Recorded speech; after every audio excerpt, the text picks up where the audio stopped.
Mga katrops, welcome back ulit kayo sa aking channel Sports React PH at ngayon na ay pag-uusapan natin ang balitang delikado na naman na daw ang Golden State Warriors sa kanilang game laban sa Cleveland Cavaliers.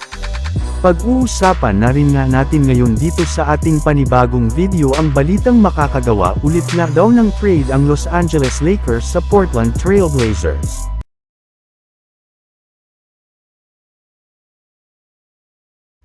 Kahit man nga mga katrops, nagawa na maipanalo ng Golden State Warriors ang kanilang last game laban sa Phoenix Suns ay marami pa rin nga ang nagdududa sa kakayahan ng kanilang team dahil sobrang nahirapan pa rin nga sila na manalo kahit undermanned ang lineup ng kalaban. Kaya ito na nga ang mismong bakit possible nga na bumagsak na naman sila sa ibaba ng standings at matalo ulit sa kanilang mga susunod na laro especially sa kanilang next game laban sa best team ngayong season na Cleveland Cavaliers. Kung inyong ang matatandaan, tinatambakan nga sila ng Cavaliers sa kanilang unang paghaharap sa regular season ngayong taon kahit man maganda pa ang ipinapakita nila noong performance. Ano pa kaya ang mangyayari sa GSW ngayong sobra na silang nahihirapan na manalo laban sa mga mahihinang team?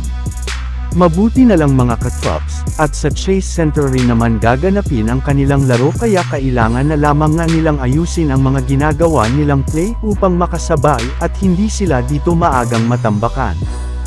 Samantala pumunta naman tayo sa ating sunod na pag-uusapan ngayon sa balitang makakagawa ulit na daw ng trade ang Los Angeles Lakers sa Portland Trail Blazers.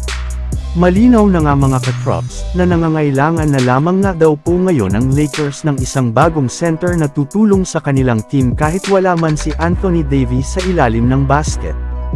At kagaya nga ng naibalita isa nga mga players na balak nilang e-trade bago pa man sumapit ang trade deadline sa Pebrero ay si Robert Williams III na isa rin naman sa mga nabanggit na big man noon na target na makuha ng Lakers bilang katindem ni Anthony Davis sa kanilang front court. Ang pagkakaiba lamang nga po ngayon ay mas magiging madali na lamang nga sa kanila na makuha ito mula sa Blazers gamit ang kanilang nga players na sina Jared Vanderbilt, at isang future first round picks.